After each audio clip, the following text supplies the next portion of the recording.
So this is one of the most likely images of Shakespeare that can actually capture his original look.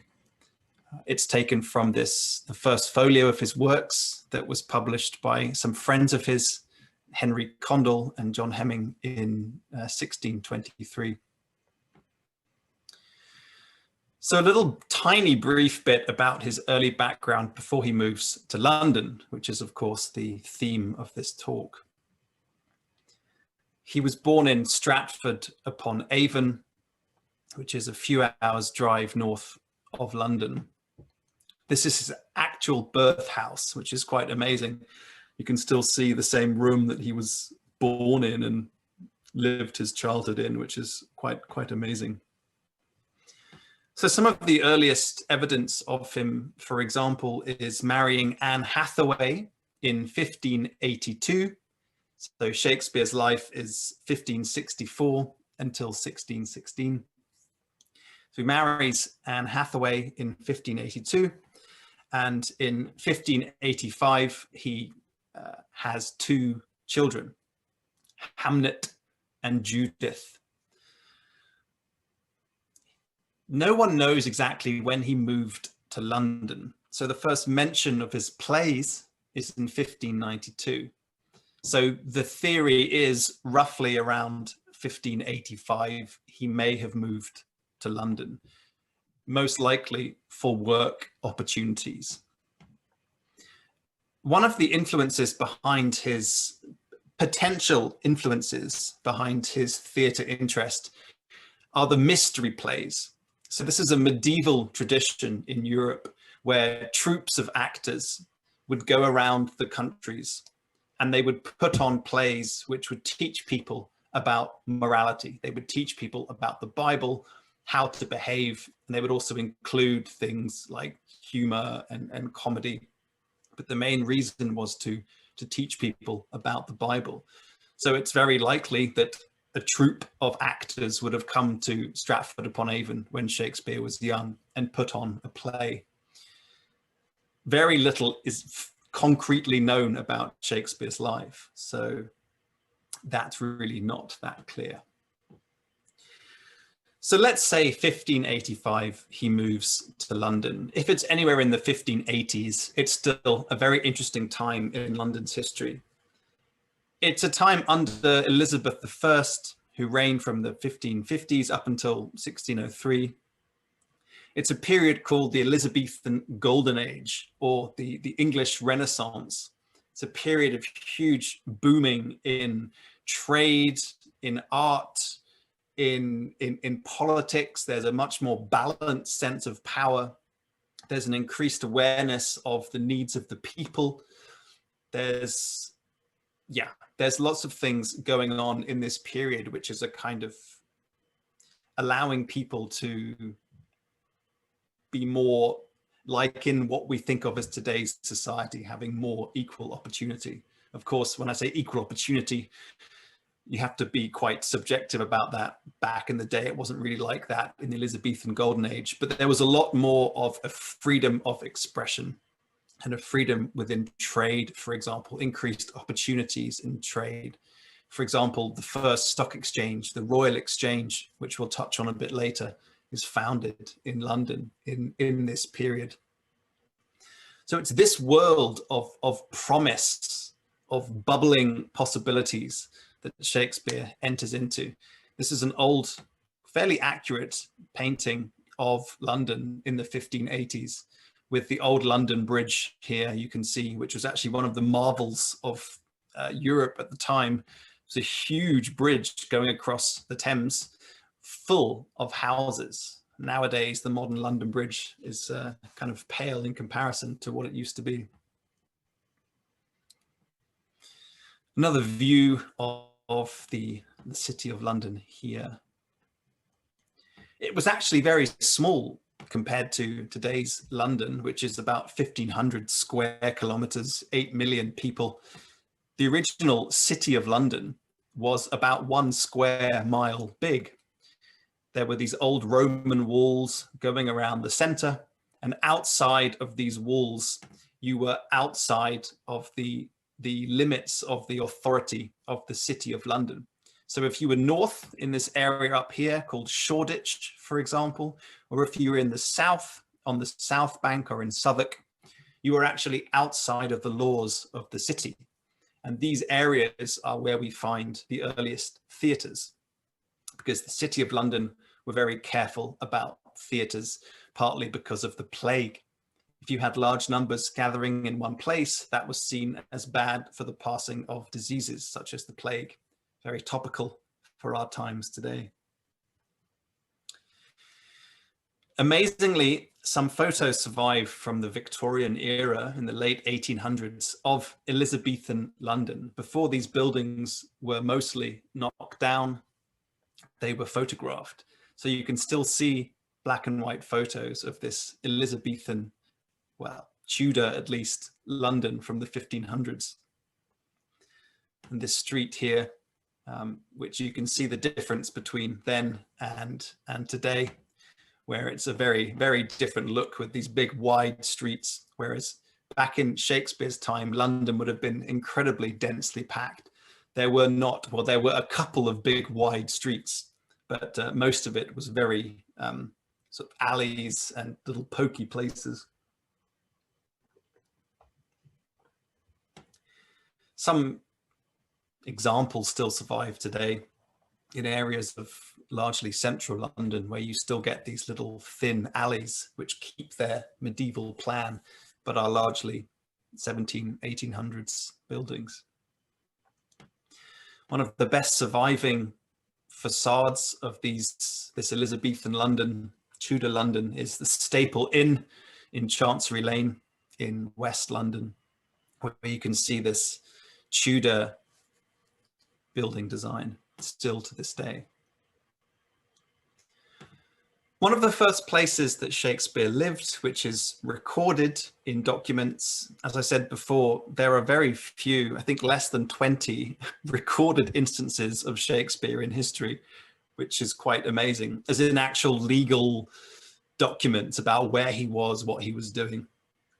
One of the first is in the north part of the City of London, which is St. Helens, Bishopsgate. This is a church that was built in the 1400s. And so this church is the same church that Shakespeare would have actually known, lived around and seen, and has miraculously survived the Great Fire of London, 2 world wars, and all kinds of redevelopment programs. So it's a real old taste of the medieval London. It's got this incredible contrast to the Gherkin building skyscraper behind it. One interesting theory recently is that living in this area when Shakespeare was fairly young and beginning to be a playwright, he was lodging with a doctor, and that he would have known potentially in this affluent area, some quite interesting people, some diplomats, tradesmen, merchants, travelers, politicians, and potentially got input for all of the varied topics of his plays in the future. So it's just a theory, but I find it quite an interesting element to his life, because people often say, how could this guy from Stratford-upon-Avon, who had no proper official education at Oxford or Cambridge, come to write all these incredible works of history and culture and all this? But one can imagine it is potentially possible. And the reason why he moved to this part of the north of the City of London was because just north of the walls was this area called Shoreditch. And in this area was one of the earliest theatres built in the 1580s called the Theatre. This was outside of the walls. As I said, it was outside of the authority of the City of London. They didn't have any ability to apply those laws in a direct way to this area. Some kind of idea of what it looked like inside. Today, the spot is marked by a pretty nondescript Victorian warehouse building, which is now shops in Shoreditch. Still a very fashionable area for partying, for the sort of edgy, grungy side of life. which is what the theatre was back in the Shakespearean Elizabethan era.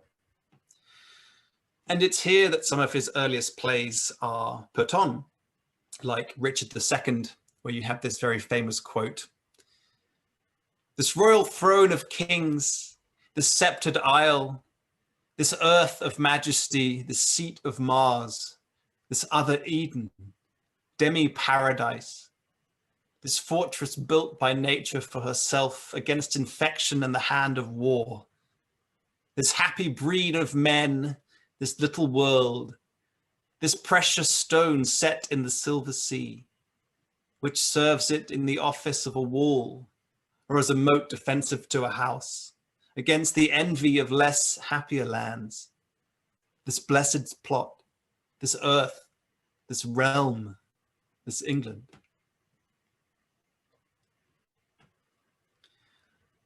Another theatre north of the walls of the City of London was the Curtain. In the recent, I think 10 or 20 years ago, they've been demolishing old buildings on this site and building a new development, and have discovered the remains of the Curtain Theatre. And this place, where you can still go and see the building site, where there'll soon be a block of flats in its place and offices, is where, for example, Romeo and Juliet was first ever performed in the 1590s. And this famous quote from Romeo staring up at Juliet on her balcony before she's seen him: "The brightness of her cheek would shame those stars as daylight doth a lamp. Her eye in heaven would through the airy region stream so bright that birds would sing and think it were not night. See how she leans her cheek upon her hand. Oh, that I were a glove upon that hand, that I might touch that cheek."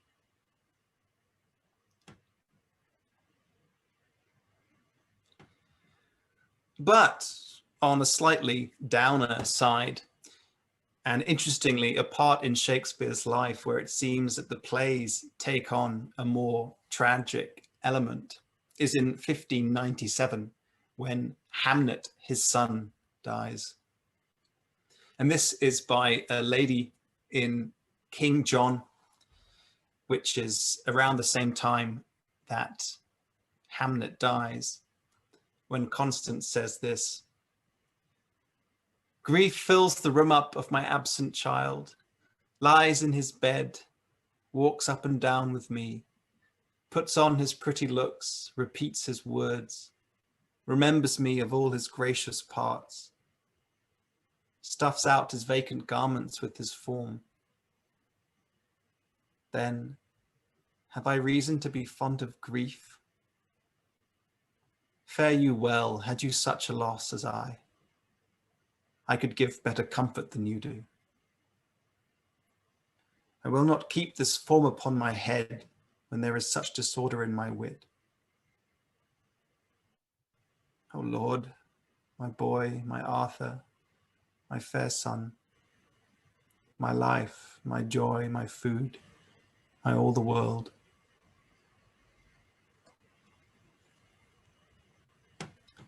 So it's potentially a fascinating insight into Shakespeare's own personal life, although one of the famous debates about Shakespeare is how much can be gleaned from his works as to his personal life. But this is certainly a very, very poignant moment in Shakespeare's works about the loss of a son, which he did have around this time.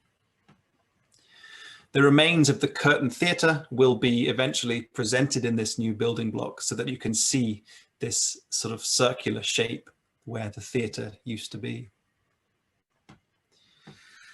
So in 1599, the City of London, there's a legal dispute between different owners of these theatres north of the wall. And so Shakespeare and his company, called the Lord Chamberlain's Men, they moved down to the south bank of the City of London. Again, this area is outside of the authority of the City of London.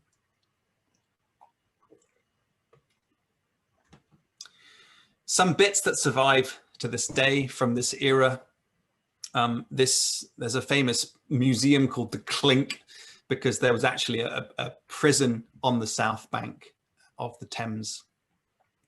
But one of the more tangible things that survive is part of the Bishop of Winchester's palace. So this was a palace that the Bishop of Winchester would use whenever he came to London. And actually in the Second World War, this area was heavily bombed. And this archaeological remain arose, and it's part of the main hall, which once would have been part of the Winchester Bishop of Winchester's palace here. The bishops of Winchester had a huge business going on with the prostitutes on the South Bank. This was the entertainment district of London. And they were called the Winchester Geese, these working women of the night, if you like. This was one of the main attractions of the South Bank of the City of London, that you could go there and you were not bound by the laws of the city. One interesting element to Shakespeare, as I mentioned earlier, was the mystery plays. And this is another drawing of a mystery play being put on in a courtyard of an inn. And luckily for us, one of these inns still survives, largely as it would have looked like roughly at the time of Shakespeare. I say roughly because this pub, the George Inn, it actually burnt down in the late 1600s, but was rebuilt on its original design. So it's still a pub to this day on the south bank of the Thames, just a few minutes walk from London Bridge, on the main entrance up into London from the rest of Europe and from Dover. It's pretty amazing that it still exists. It's the only galleried pub left in London, with these galleries up here. Many inns in London used to have these.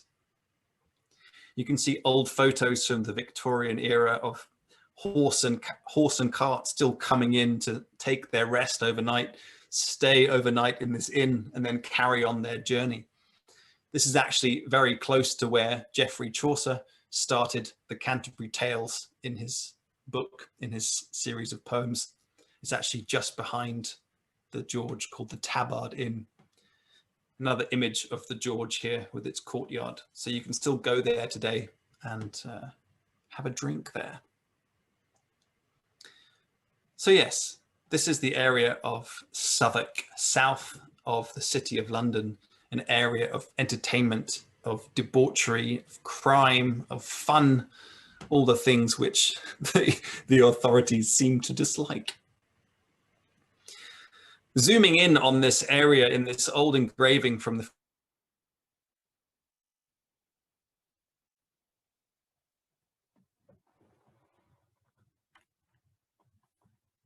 Garden and the Globe, this Shakespeare's theatrical life. So the Bear Garden is actually quite interesting, because there's actually a street called the Bear Gardens quite near to where the Globe is, where the Bear Garden Theatre was. And it's quite interesting that Queen Elizabeth, for example, and Henry VIII, they weren't, it seems, that interested in the plays. At least they didn't. It doesn't show up that they loved the plays in particular, whereas it does show up that they really enjoyed bear baiting, where a series of dogs would be sent into an arena and would try to take down this huge bear. So that goes alongside with the theatre at this time. So it's a very different way that we associate theatre today than how it was in the 1500s, where it was much more, I guess, raucous. So yes, the Globe. This is the drawing of the original Globe on the South Bank. Where Shakespeare's Globe today is, which is a recreation by an American businessman in the 80s, Sam Wanamaker, the original Globe is actually a few minutes walk from the recreation, the reconstruction of Shakespeare's Globe. It's not, so where Shakespeare's Globe is today, the building where you can go and watch plays, is not the original place. The original place is actually a little site here where there are still houses, where if you go there, you can read different plaques about Shakespeare. There are different information, And you can see this circle in the ground. This was the original site of the Globe. If you ever go to London, interested in Shakespeare, I'd highly recommend going to this place, because this is where, for example, plays like Hamlet were first ever recorded as being put on. So you can stand in this little street, it's never very busy in London, and imagine these words, these famous words first being spoken. To be or not to be, that is the question. Whether 'tis nobler in the mind to suffer the slings and arrows of outrageous fortune, or to take arms against sea of troubles, and by opposing end them. To die, to sleep, no more. And by a sleep to say we end the heartache in the thousand natural shocks that flesh is heir to. 'Tis a consummation devoutly to be wished. To die, to sleep, perchance to dream. Aye, there's the rub. For in that sleep of death, what dreams may come when we have shuffled off this mortal coil, must give us pause.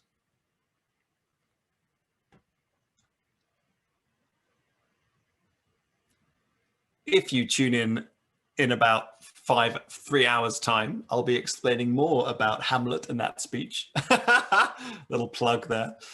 So yes, you can still go to this site of the original site of the Globe. This is the recreation, hard fought for by Sam Wanamaker, an incredible effort on his part to actually secure the lineage of Shakespeare and have this recreation built where you can still go year round to see Shakespeare plays put on in this space, which tries to recreate the original theatrical experience, where you would have people, for example, paying a lot more to sit up in the high stands, but paying very little to sit down in the low stands. It's recorded that people were shouting out. People were shouting out in plays. They were crying along with the actors. It wasn't necessarily the same kind of respectful silence we have when watching a play.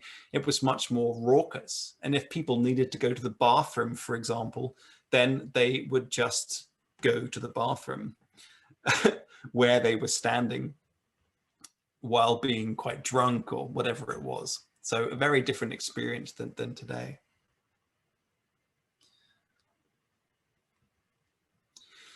One of the buildings in the South Bank that still exists from Shakespeare's time is Southwark Cathedral. So it would have been largely the same kind of Gothic structure that Shakespeare would have seen and would have very likely worshipped in, because he moved here from the north of London to the South Bank, and it's presumed at least that he lived in the south area of London during this time that he was working at the Globe.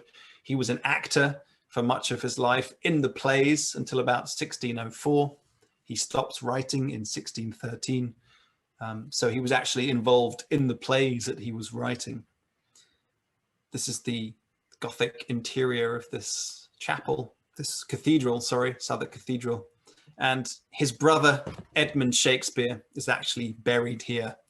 So one can imagine that Shakespeare himself, William, was certainly visiting the cathedral at some point.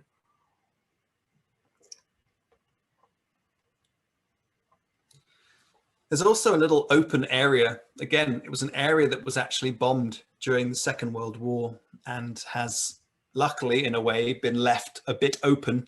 This is right in the north part of the city of London, where Shakespeare seems to have moved from the south up to the north, and he takes lodgings in 1604 at the house here of Christopher and Mary Mountjoy, which is today just a tiny little park, but it has this plaque. And again, it's here that various works of his, various plays of his, were actually written.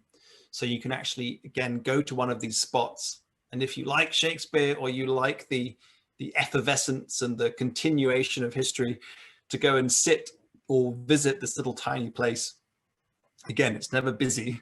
And imagine Shakespeare in a house on this site, writing some of his most famous plays. The record of him living here is from a legal case where he was required to be a witness to one of the legal cases of Mary and Christopher Mountjoy. So it's kind of a mistake or a perchance that we get to know that he lived there. Another place that he lived is in Blackfriars, which is an area in west central London where there used to be a monastery for the Blackfriars, who were a system of monks before the dissolution of the monasteries in the early 1500s, when the monasteries in England largely got demolished or their lands got sold and taken over by individuals to develop them. And Shakespeare took on a house here, which it's not known if he actually lived in it, but it was a house that he bought. And there's a plaque, the Blackfriars area is just over here, by the way. It's called the Cockpit Pub to this day. It's an old Victorian pub, which is very lovely to go into. And opposite it says, on the 10th of March, 1613, Shakespeare post lodgings in the Blackfriars Gatehouse located near this site. So there's another element of Shakespeare's life. The building itself is Victorian, but the basement, the actual cellars underneath the pub, are from the medieval era. And the reason he moved here is because in 1603, his company changed from the Lord Chamberlain's men to the King's men under the new king, James I, after Queen Elizabeth I died. And they used this site of the Blackfriars Theatre, which was one of the first indoor theatres. The only bit that survives from this whole era is a chunk of wall from the Blackfriars Monastery. So nothing of the actual theatre remains, but this is the only glimpse you can get of the original foundations of the building.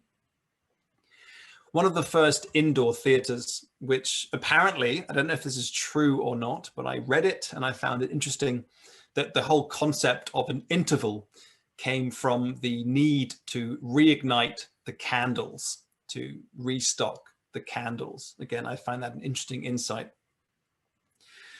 This allowed a whole new way of theatre being done, because at the Globe, for example, or the theatre or the Curtain, this was an open air theatre, which was the plays were performed at midday from sort of 1 till 3 p.m. in the summertime. In the winter, there was no theatre. But when you have something like this, an indoor theatre like the Blackfriars Theatre, you can have indoor performances, which completely changes the way theatre can be done. It can be done all year round, for one thing, but also it can be done much more intimately, as opposed to this open air situation with a huge space. You have a very intimate space lit by candles. This is where The Tempest was first put on. And this quote from The Tempest I find quite atmospheric, to imagine in a small space lit by candles.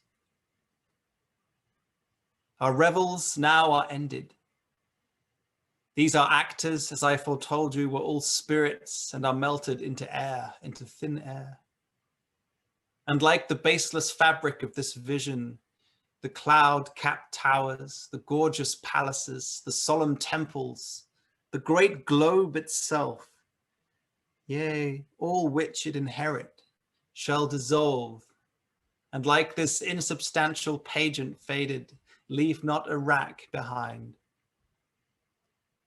We are such stuff as dreams are made on, and our little life is rounded with a sleep.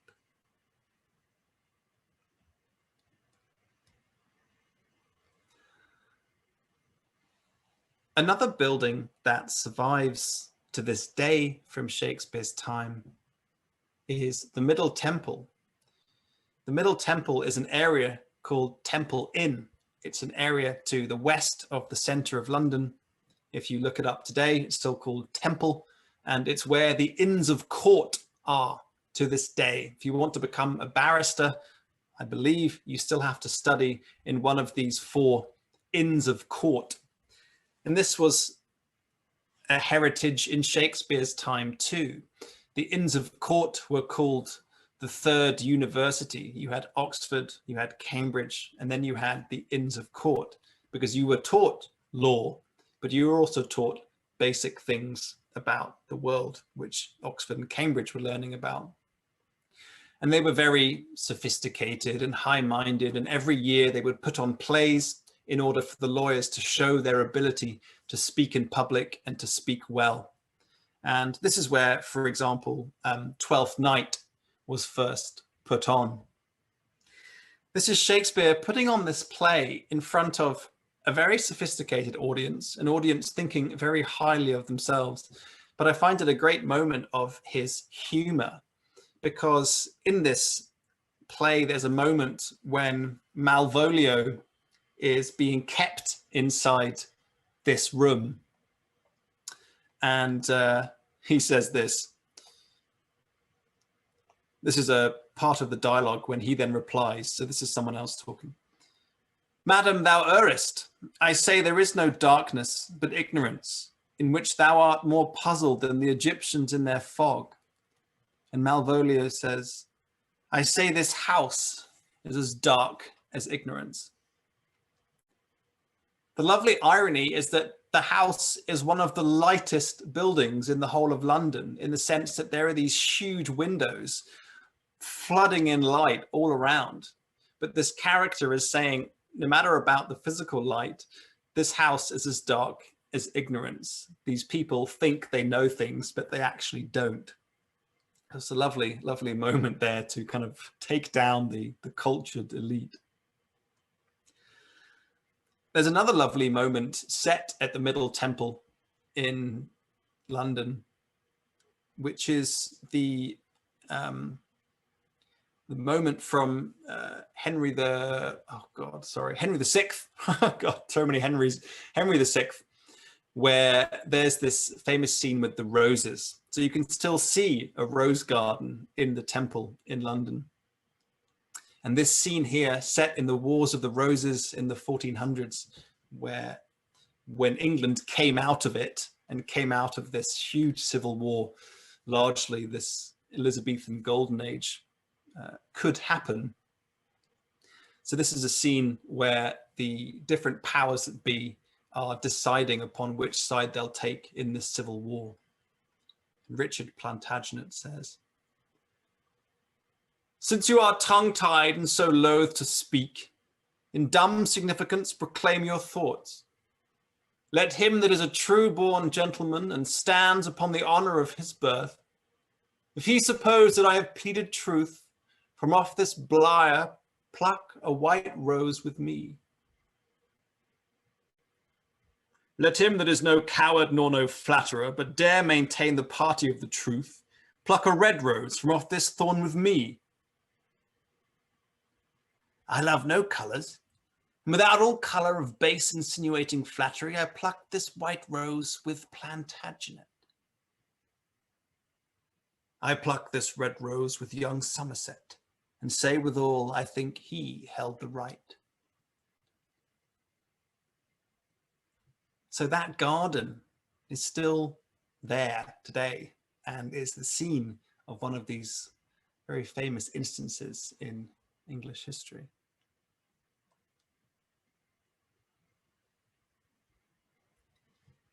Another area where Shakespeare performed and which was important in Shakespeare's London, very important, was Westminster. This was the area to the west of London.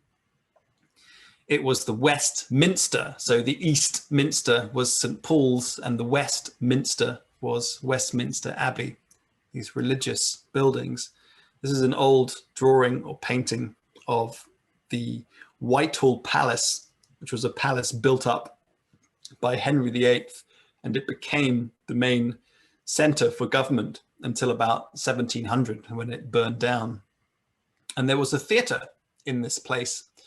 This is a drawing of what the area used to look like, with Whitehall Palace here, one of the biggest palaces in Europe before Versailles in France, and St. James's Park here, which still exists, and St. James's Palace up here. Today, It's this area here. You can still see St. James's Park and St. James's Palace, but now the building that used to be Whitehall Palace is taken up by largely governmental buildings like the Treasury, the Defence, and the Cabinet building, stuff like this, and of course the famous Houses of Parliament here. But it's here, for example, that King Lear was first put on. Incredibly topical, considering that the king was James I, who also had various children, the same as King Lear had children in this play, and he gets it all a bit wrong, and he gives his territory to 2 of the daughters as opposed to 1 for all the wrong reasons, and his whole empire falls apart and he's left a broken man. So it would have been here in Westminster to hear this famous speech from King Lear when he's been cast out from his family, from his kingdom, and he's wandering in the deserts. Blow winds and crack your cheeks, rage, blow. You cataracts and hurricanos, spout till you have drenched our steeples, drowned the cocks. You sulphurous and thought-executing fires, vaunt couriers to oak-cleaving thunderbolts, singe my white head. And thou, shaking thunder, strike flat the thick rotundity of the world. Crack nature's molds, all germain spill at once, that makes ungrateful man. Rumble thy bellyful, spit fire, spout rain, nor rain, wind, thunder, fire are my daughters. I tax not you, you elements, with unkindness. I never gave you kingdom, called you children. You owe me no subscription. Then let fall your horrible pleasure. Here I stand your slave, a poor, infirm, weak, and despised old man.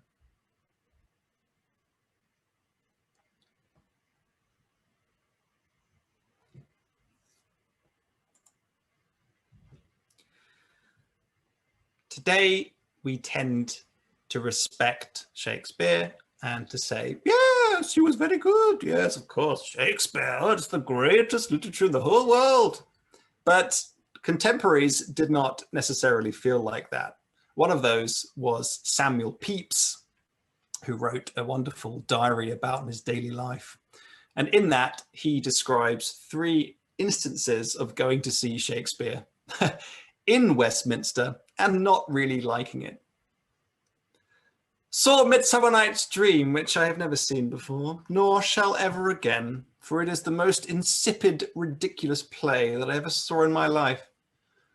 There was, I confess, some good dancing and some handsome women, but that was all of my pleasure.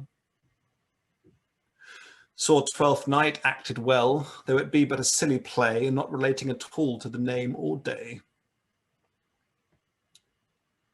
Though I went with the resolution to like Henry VIII, it's so simple a thing, made up of a great many patches, that there is nothing in the work.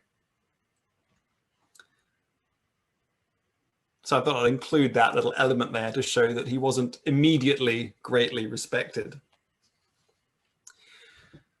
One very famous building in London is St. Paul's. This is the old St. Paul's, this Gothic building that was there.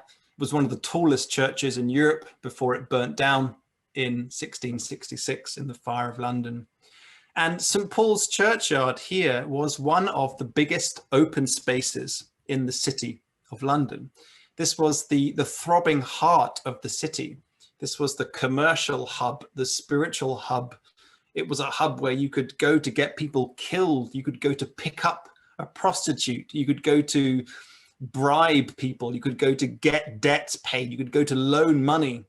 It was a whole kind of central square of the city.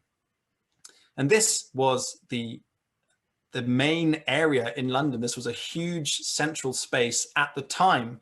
Today, it's quite a small space in the center of London. But this was the place where, for example, you would go to hear sermons being announced. You would go to hear news being broadcast. Today, it's still called St. Paul's Churchyard, and it's a little tiny space with some trees, very peaceful, with the new St. Paul's built in the early 1700s by Christopher Wren in a very different style. This area here is called Paternoster Row, and this was the book market centre of medieval London. This is where you would go to look at books. That was where all the bookshops were. So no doubt Shakespeare would have been there, browsing along these bookshelves, looking at different texts to take inspiration from for his plays. If you do join my tour later on Shakespeare readings, most of his plays come from some older tradition of literature. Just to the east of St. Paul's, which is behind this building here today, is Cheapside, which means the market area in Old English. And today it's full of pret-a-mangers and Nespressos and Gap and Next and all these kind of big chains. It's still busy, but it's often only really busy at kind of lunch times and after work hours, because this area is now completely, it's not residential at all. But back in Shakespeare's time, the whole area of this area was London itself. This is Cheapside in 1639, so a few years after Shakespeare died. This was the place, this was the Oxford Street, this was the Rodeo Drive, the Fifth Avenue, whatever reference you want for the main street, a famous main street where you can get anything. And so, yes, this was this main street in Shakespeare's time. Here's an old drawing from the 1700s, still showing St. Mary's Le Beau Church, which still exists. And also this old coloured photo from the 1800s showing how busy it was as a proper market street, as opposed to something a bit more kind of industrial, bland today. Another very important building, which I mentioned earlier, which Shakespeare would have certainly been to, is the Royal Exchange. So this is it in its original garb, built by a merchant called Thomas Gresham in the mid-1500s and opened by Elizabeth I. It was one of the first places in England where merchants could actually gather and do their business together and to exchange different commodities, especially things like stocks. And this was the beginning of the stock market and the stock exchange, taken from models in Holland, in Antwerp especially. Samuel Pepys mentions it, for example, only a few decades after Shakespeare died, as a place where he would go to buy nice things for his wife, for example. Today, the building is a Victorian recreation. It's still called the Royal Exchange. It's still got an open area inside. There's a cafe and various shops, but it's not anymore a site of intense commercial activity as it would have been in Shakespeare's day. So in 1613, the Globe burns down. Fires were quite a large part of London's history, and the Globe did not escape that fate, and it burnt down in 1613. Shakespeare then stops writing plays and dies 3 years later in Stratford-upon-Avon in 1616. To end with, I wanted to point out one place in the centre of London, which is very touching. It's a church called St. Mary the Virgin, Alderman Berry, very long name.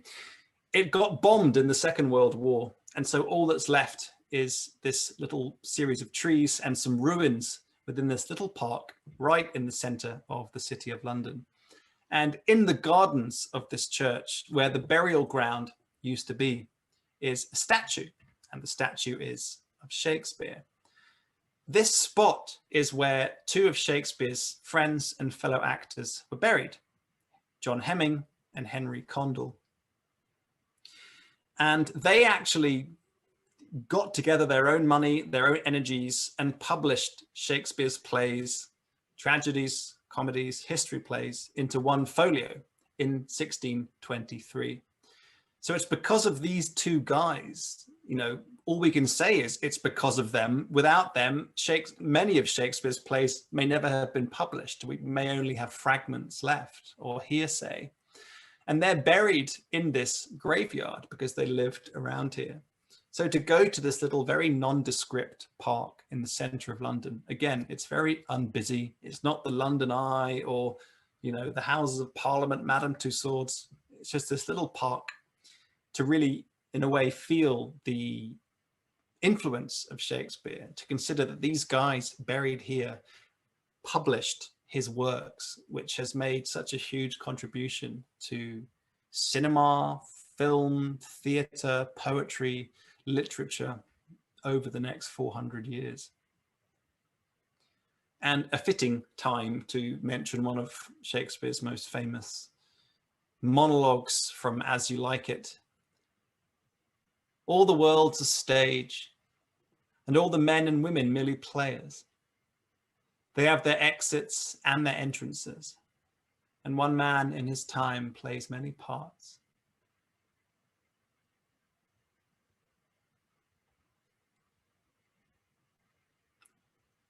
So that's an introduction to Shakespeare's London.